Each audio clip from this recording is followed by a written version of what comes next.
Ad litteram. Ad litteram. La Constitution expliquée à la lettre. Ad litteram. Par Amel Chehed. Avec le partenariat de l'Association tunisienne de droit constitutionnel. Bonjour, c'est un nouvel épisode de Ad litteram.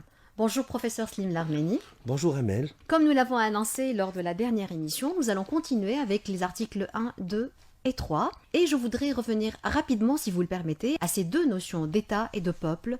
Quel est le rapport entre les deux et est-ce qu'il y a une certaine hiérarchie entre les deux ? Au sens juridique, il n'y a pas de hiérarchie. Mais comme on l'a dit dans l'émission précédente, le peuple est le fondement même du pouvoir de l'État. L'État exprime la volonté du peuple. C'est cela, son essence. Et c'est en cela que c'est une république et non pas une monarchie. Dans une monarchie absolue, je veux dire. L'État exprime la volonté du roi. Rappelez-vous, Louis XIV, l'État, disait-il, c'est moi. Eh bien non, aujourd'hui, l'État, ce n'est pas une personne. L'État, c'est la communauté des citoyens. L'État, c'est le peuple. En ce sens, il y a bien un primat du peuple sur l'État, puisque c'est le peuple qui est au fondement du pouvoir de l'État. D'ailleurs, l'article 3 dit « Le peuple est le titulaire de la souveraineté, le peuple est la source des pouvoirs. » Oui. Et comment ?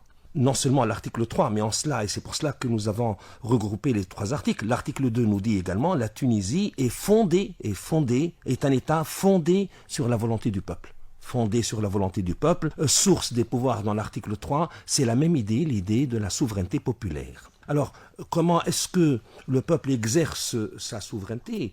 Comment est-ce que le peuple est la source des pouvoirs ? Eh bien, le fait est que dans la constitution tunisienne, le chef de l'État tire ses pouvoirs du peuple, de l'élection. Le pouvoir législatif tire sa volonté ou son existence de la volonté du peuple. Même le pouvoir judiciaire rend ses jugements au nom du peuple tunisien. Le peuple est le fondement du pouvoir dans l'État et de l'État. Ad litteram. On dit que la volonté du peuple est exprimée de deux manières. Il exerce la souveraineté et les pouvoirs à travers ses représentants élus ou à travers le référendum. Oui. Si on s'arrête un peu à ces deux notions et qu'on les explique un tout petit peu aux auditeurs et aux auditrices. Il les exerce à travers ses représentants élus. Quels sont ces représentants élus ? Eh bien, ces représentants élus, en vérité, sont nombreux. Il y a le chef de l'État, qui est un représentant du peuple.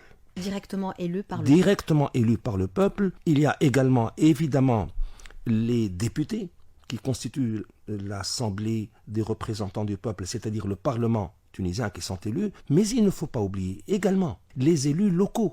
Les élus locaux, et nous avons fait les élections municipales, mais nous allons avoir d'autres élus qui ne seront pas locaux, qui seront régionaux. Qui seront également élus par le peuple. Oui.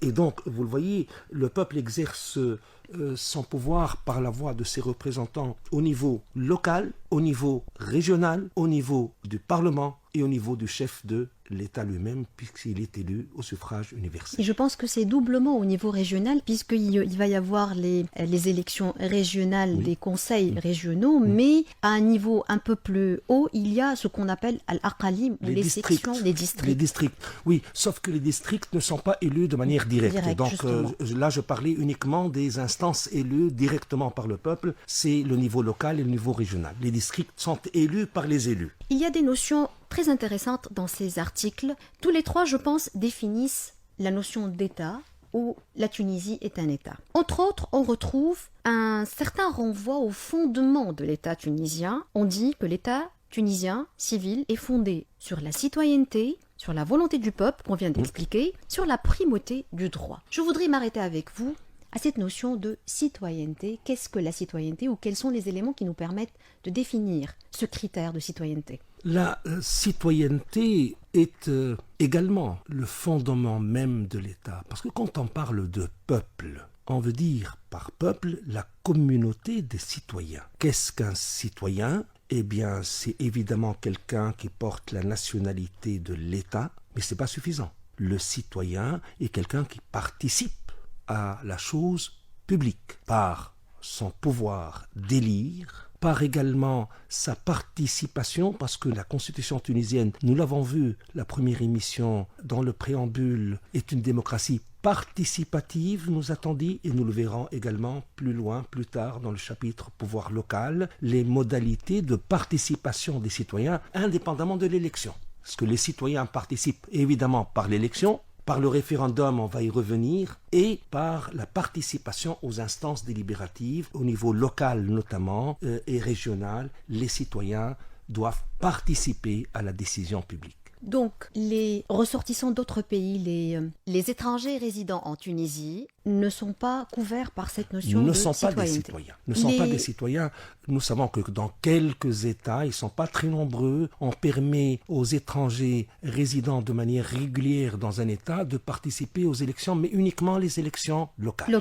Ce n'est pas le cas de la Tunisie. Les prisonniers aussi. Les prisonniers, normalement, ne sont pas privés de leurs droits de citoyenneté. Ils sont privés de leur liberté, mais dans certains cas, le jugement qui les a punis compte parmi les punitions, compte parmi les peines, le fait qu'ils n'ont plus le droit d'exercer leurs droits civiques. Exactement. Donc, ils ne peuvent pas voter.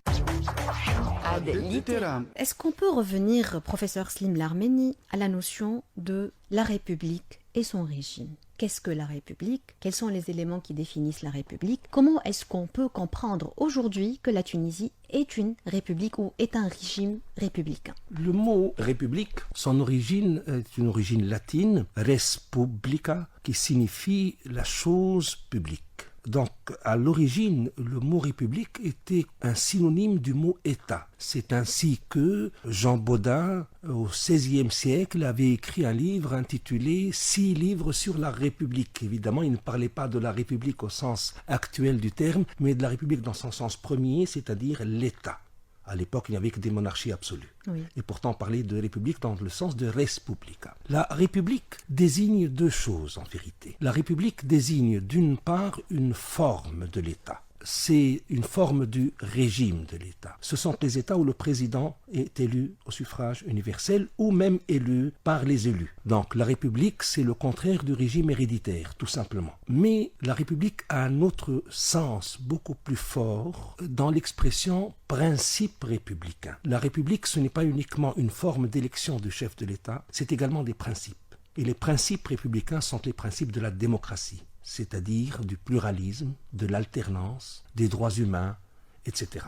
Nous avons donc cette double signification de la République comme forme de l'État, d'élection du chef de l'État, et puis en second lieu comme série de valeurs. Respecter l'état de droit, respecter l'alternance, respecter les principes démocratiques, ce sont là les principes dits républicains. Nous avons tous ces ingrédients dans notre Constitution? Actuellement, oui. Dans notre Constitution, nous l'avons vu ensemble, nous faisons partie des rares pays qui ont inscrit par exemple l'alternance politique dans son texte. Donc oui, dans le texte de la Constitution, nous correspondons à cette catégorie et nous verrons qu'il est confirmé largement par le chapitre relatif aux droits de l'homme.